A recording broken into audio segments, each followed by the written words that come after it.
going to be the best day ever. We have everything completely ready. The lights are up, the Christmas tree's all set, and the invitations to our surprise party have been received by Sam's friends. You're here, which makes me super happy. Nothing could go wrong now. I mean, look at all the happy faces around.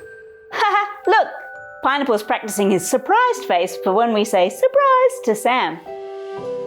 That gives me a great idea. Let's practice making different faces. Can you make a scared face? Oh, yikes! You look like you've just found a crocodile in your bathtub. How about a happy face? It looks like someone just gave you a surprise present. Can you make a sad face? Aw, looks like someone broke your favorite toy. Can you look worried? Oh wait, Pineapple isn't doing a surprised face, he's worried. Pineapple, what are you worried about? What? You heard that Tony told Sam that his cubby house was ruined? Oh no, I hope Sam doesn't think that he can't come. What? On the way here, you saw a bunch of trees had fallen on the road and Sam might not be able to get through? That would be terrible. What? You're worried that Sam won't like the changes to the cubby house? You think he doesn't like Christmas decorations? Oh no, that is a worry. I hadn't thought about what would happen if Sam didn't like it. He might get really mad at us. What if he tells us that we can't come to the cubby house anymore? We have to tell Megan. Hi, Meg. Oh, I'm so glad you're here. Yes. I'm sorry I got held up along the way, but I'm glad to be here now. Look at all these lovely decorations and all the happy faces. Oh, look, Meg and Pineapple are practicing their surprise face for when Sam comes. How fun. What? They aren't surprised? Well, what are they then? Worried? Oh, Meg, why are you and Pineapple worried? Well, I was really excited about Sam coming and that we had all the decorations done and our new friends are here, but Pineapple told me all these really terrible things like there's a tree in the road and Tony told Sam that the cubby house was ruined and what if Sam doesn't like it? I went from excited to really worried. We've waited so long and done so much work, but I'm afraid it will be a disaster. What if Sam doesn't come? Or worse, what if he gets mad about what we've done? I understand how you could feel worried about those things. Sometimes we don't know how things are going to turn out, especially things we're really excited about like our party and things we've worked really hard on like the cubby house. But do you remember what King Hezekiah did last week when he heard there was an enemy army coming? Yes, he trusted God and prayed. But that was for a really bad situation. There was an enemy army coming, so he asked God for help and trusted that he would save them. This should be an exciting time. We're going to have a party and our good friend Sam will be here, but instead of being happy and looking forward to it, I'm worried. Even scared about what might happen. It's a bit different than what Hezekiah was going through. You're right, but it's not too much different from what the Israelites were going through. Did you bring your Bible? Oh, I'm sure it's somewhere in the cubby house. Great. Well, let's all get our Bibles and get ready to read them together.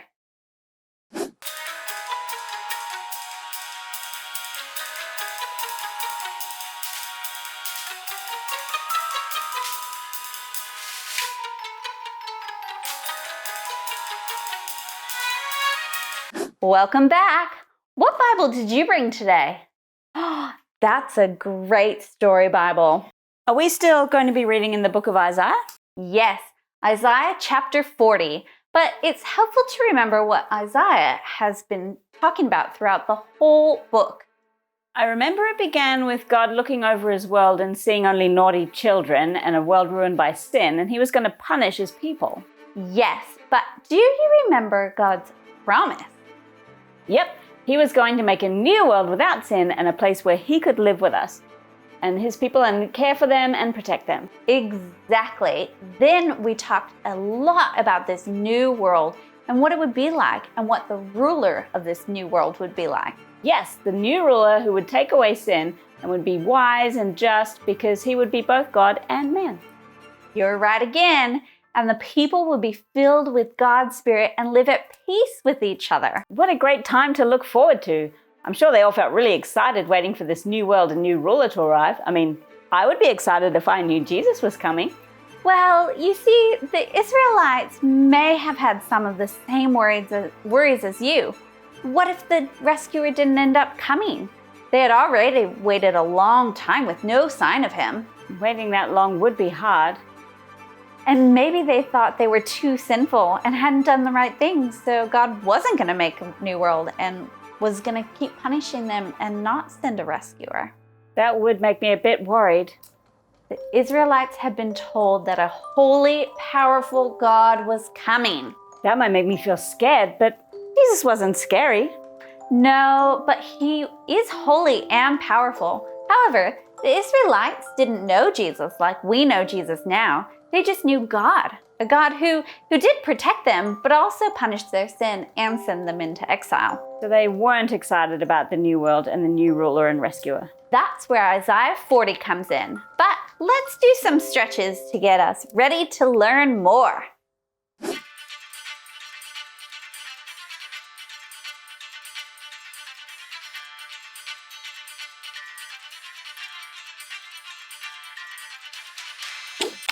Great stretching. That always helps my brain get ready to learn. Okay, so what does Isaiah say in chapter 40?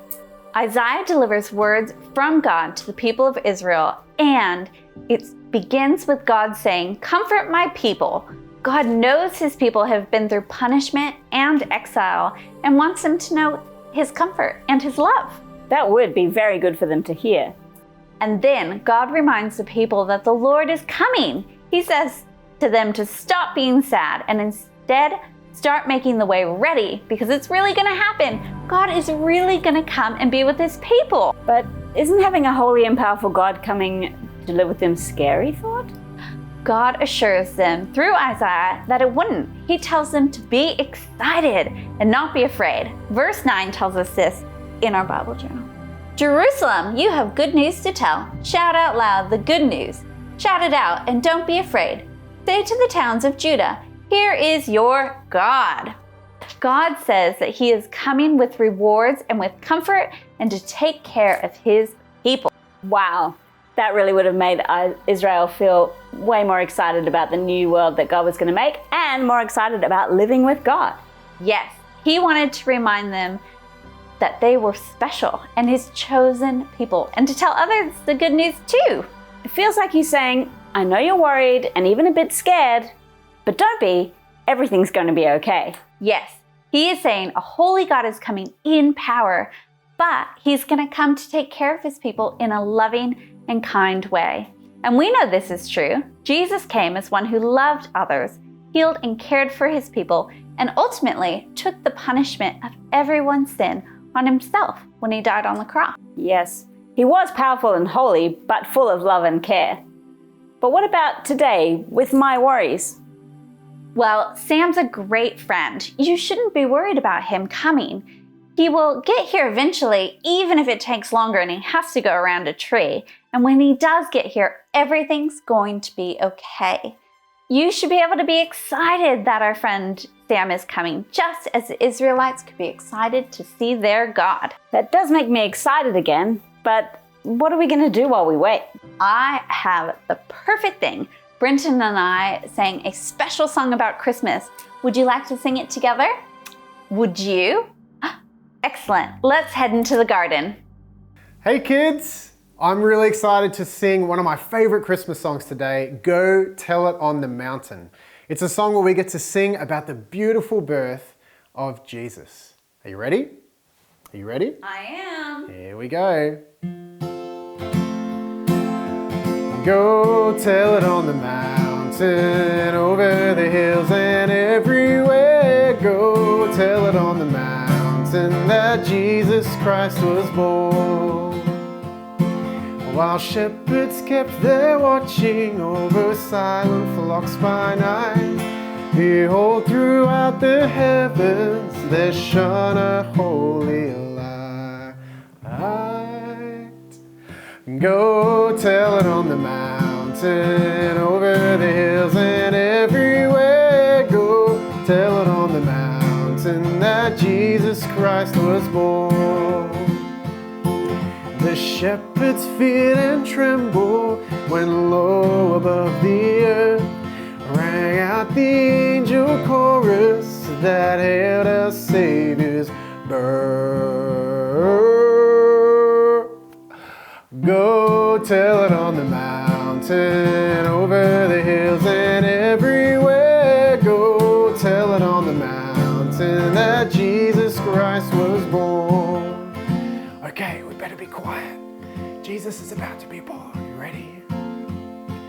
Down in the lonely manger, our humble Christ was born.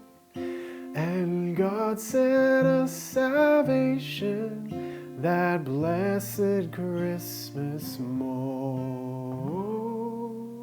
Shh.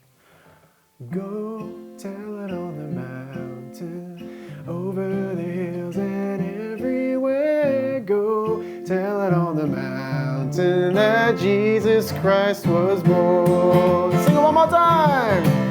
Go tell it on the mountain, over the hills and everywhere. Go tell it on the mountain that Jesus Christ was born.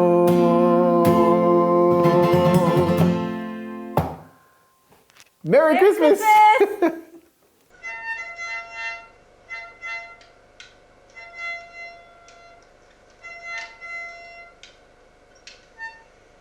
Welcome back. What a great song. It sure was, but I think it's time to get ready to say surprise. Sam, when he comes, I hear him coming. When he pops his head in, we'll all yell surprise. Surprise! Oh wow, look at this place. It looks amazing and so many of my friends are here. And our other new friends too. So nice to meet you. I knew you had been fixing up the Cubby house, but I didn't know it looked this good. And look at all the Christmas decorations. This is so special. Thanks, Meg and Megan. You're welcome. We've actually had so much fun getting this place ready. And we've learned so much from the Bible while we were hanging out here too. I know. You know, who told you? Can I let you know a little secret? Yes? I've been joining you on a Sunday from right there. What? Have you been watching from home too?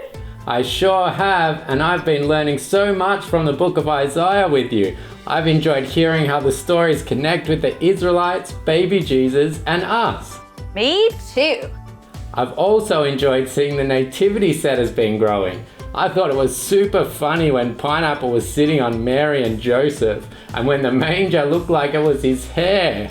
Pineapple and our other friends have really made our time here great.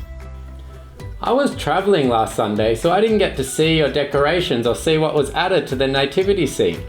Well, Drax found us some kings when we were playing Magic Door. Well then, I think your nativity scene was missing something. It's a very good observation. Do you know what is missing from our nativity scene? You're right, baby Jesus. Meg, do you see any extra pieces around Pineapple today? Nope, just normal armless Pineapple. Well, just in case Pineapple didn't bring one, I brought a manger and a baby to complete the picture. Oh, thank you. That fits perfectly. And it's a perfect way to wrap up the book of Isaiah, remembering the new world came when Jesus entered the world as a baby and he would grow to the promised rescuer, the Prince of Peace and mighty God who came to lead, protect, and save his people. He sure did, and we can trust Jesus as our King and Rescuer too, and live as his people and proclaim the good news of Jesus to others through both our words and our actions. I never knew that the Old Testament had so much to do with Jesus. Isaiah has helped me get excited to celebrate Jesus at Christmas and to live a life of kindness, love, and forgiveness towards others. Speaking of celebrating Christmas, it's probably time to get this party started. Great idea!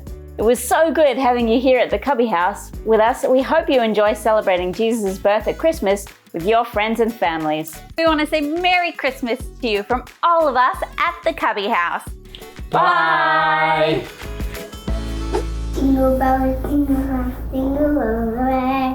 Home for fathers to ride, hope and say, hey! Jingle bells, jingle all the way. Home for fathers to ride and wonder, hope and say, hey! Jingle bells, jingle all the way.